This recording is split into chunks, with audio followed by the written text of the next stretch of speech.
Ko te reihi tahirau rima te kaumā toru. Ngā tāne te kaumaono tau me raro iho te pake ke taki ono ruarau rima te kaumita. Ko te whiringa whaiti tuarua tēnei.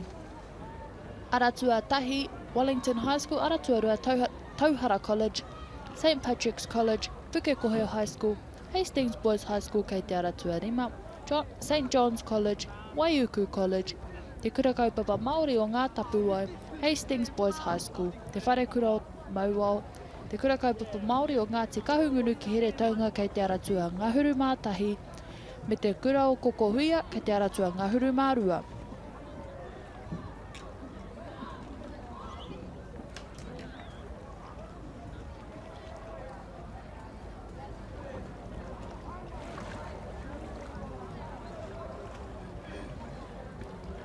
Tū te haki mai tēnei wā taku mōhi o te kura kaupapa Māori o Ngāti Kahungunu ki here taunga.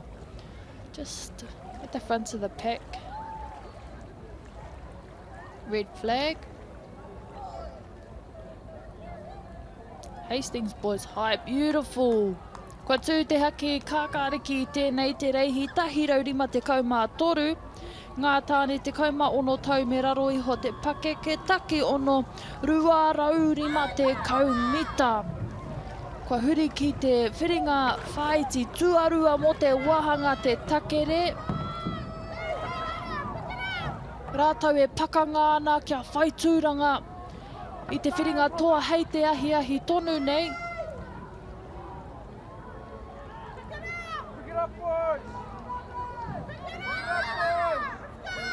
Rere pātahi ana i tēnei wā, kāre te tino mōhio, ko wai tērā e puta ana te ihu.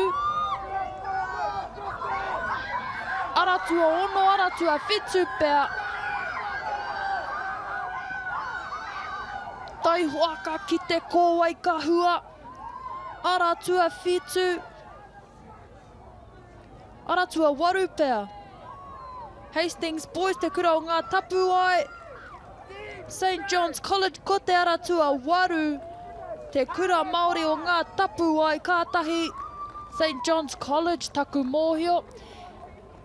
Ngari hari kua katoa rātau. Anei ngā tapu ai te aitanga tiki te ingoa tō rātau kapa. Hari kua ana te ahua nei. Whakanui kā tika.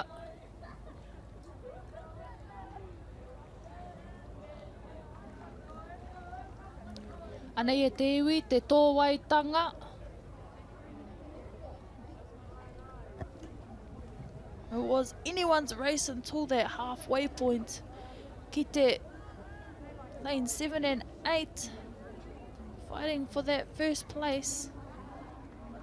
In our semi-final. Mutunga iho ka mau ki te aratua waru.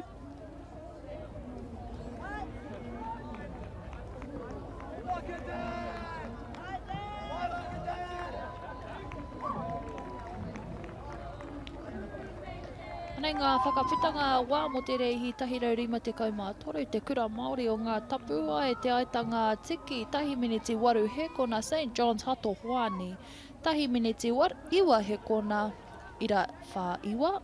Hastings Boys Manu Huia Red, tahi miniti iwa he kona ira iwa rima.